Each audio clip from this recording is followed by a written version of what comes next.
Durvile and Uproot Books presents an interview with Deb Doyle, the editor of After the Force, True Cases and Investigations by Law Enforcement Officers. Hi, my name is Debbie Doyle, and I'm a retired detective with the Edmonton Police Service. After the Force it's a compilation of stories from police officers from across the country. And these police officers have worked in small communities, some northern communities, some smaller communities in other provinces, and also in major cities. The stories that they chose signify a specific investigation that they were involved in that has affected them in a certain way. And that effect has continued on through the police career and well into their retirement. Okay, so I wrote an introduction and a chapter in the book, and one ties into the other. I start at first speaking a little bit about the officers who provided stories in the book, and then I went on to speak about East Timor, where my husband and I both were seconded to the United Nations and we were there for 2 tours of duty in East Timor. And what we did was we were assisting police officers there on how to be police officers, democratic police officers.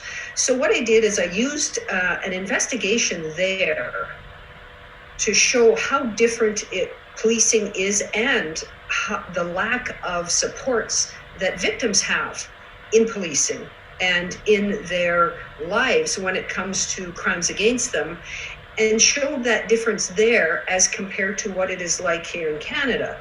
Still in Canada, we have great systems in place and we have safety nets and all sorts of things, but we're still not as good as we should be.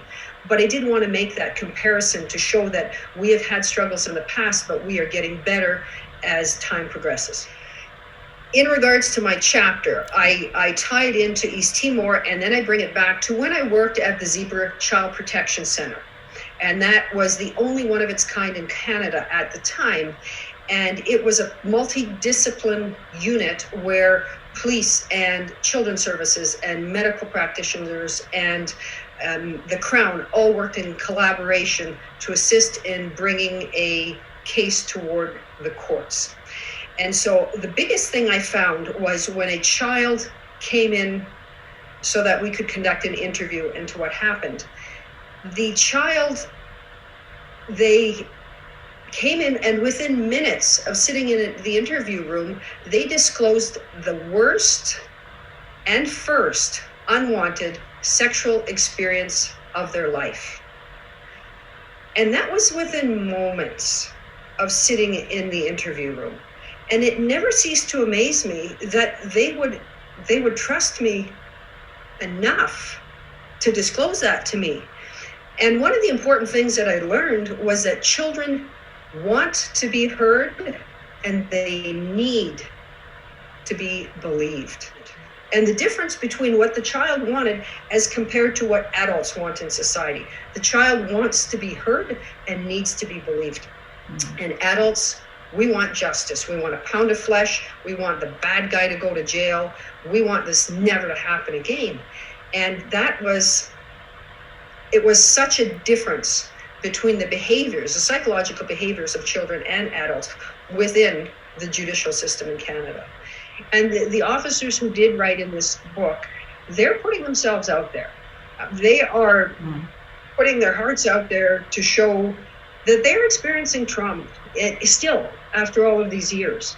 And in some cases, I believe the one officer, he was quite junior on the job, and someone jumped off the bridge and he watched them. That he was the last person they saw before they died.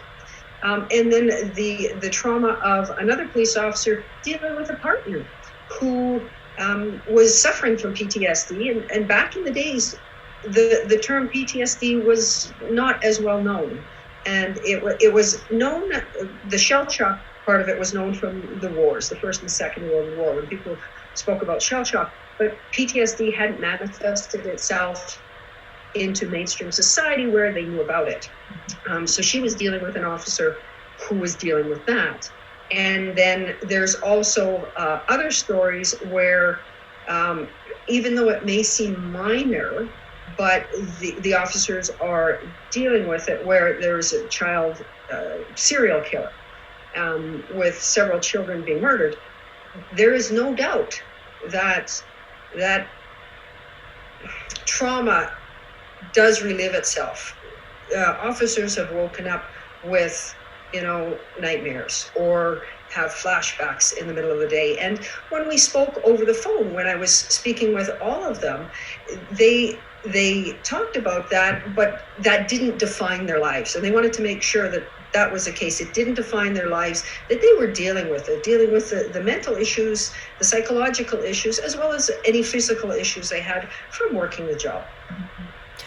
All right. So some of the officers who have retired have gone on to continue the work that they've done. One example was a detective who worked in the vice unit with the Edmonton Police Service, and she worked with the prostitutes. And so she has since gone on to university, attained a master's degree, and continues to work with these young women and assist them while they're in prison. She has her phone number out there, so everyone, all of them, can call her at any time to seek assistance. She's, I don't want to use the term famous, but she is an integral support for these women in order to gain assistance and to get help. Mm-hmm. There's another individual, and he is now, he worked on the story in regards to the Russian mafia in Newfoundland. And what had happened is dealing with the intricacies of that investigation, where someone committed a crime, but they were kind of an innocent player in it, and how difficult that was. He's gone on now to a career in occupational health and safety to make sure that other people are safe. And that's the bottom line, is to keep people safe and not make the mistakes in order to cut corners and then something bad happens. All of these stories, like every single one of them, I've gone over them all, and they are phenomenal in bringing out that little bit of trauma, that residual trauma, and how they've continued on with their work and what they've done. But another lady is continuing working. She's a Métis woman. Difficult position to be in. A Métis woman in a world of policing dominated by men, but a Métis woman in a man's world, and it is a man's world. So I think that was important to show all of the things that she was able to accomplish in doing so, and continue to still work with members in her community that do require assistance. But the reason why we retired is because of East Timor. We saw the humanity of the world in East Timor. So I'll explain a little story. When we were there, we had bottles of water. That's what the United Nations gave us. They paid us, of course, but they gave us bottles of water. That's what they supplied us. So we'd have these 1.5 liter bottles of water that we would drink, and then we would discard. We'd have stacks of them. And a lot of the children would ask for them. So what these kids did, and I have to mention, they were poor. It is a poor country, third world. They didn't get 3 meals a day. They starved. They would live in a hut that could be made of just the United Nations tarp, like a tarp, an actual tarp that you buy that said United Nations. That was their house, and they were happy. And these kids took these bottles, took the caps off the bottles, made holes in the bottles and put sticks through the caps, and then took a little piece of string, and they would pull or push these cars that they made out of these bottles down the dirt roads. And they would share, and they would scream with delight, and they'd giggle, and they'd laugh, and they'd all smile. They were happy. They were happy with nothing. And I think that's something that everybody needs to experience. And I don't mean it from a judgmental point of view, but it opens your eyes. Because we returned home, and we were in a shock. It was a culture shock. And once we retired, we had volunteered. We both volunteered at the Zebra Center, even when I worked there, but we volunteered at other organizations. And when we retired, we were able to volunteer even more. And that's what our full-time jobs, if you want to call it that, are. It's volunteering. And we're able to help others, just like we did in Timor. We will be able to help others who aren't able to help themselves or that need a little extra assistance. And that's worth more than a paycheck. The True Cases series, including After the Force, is published by Durvile Publications.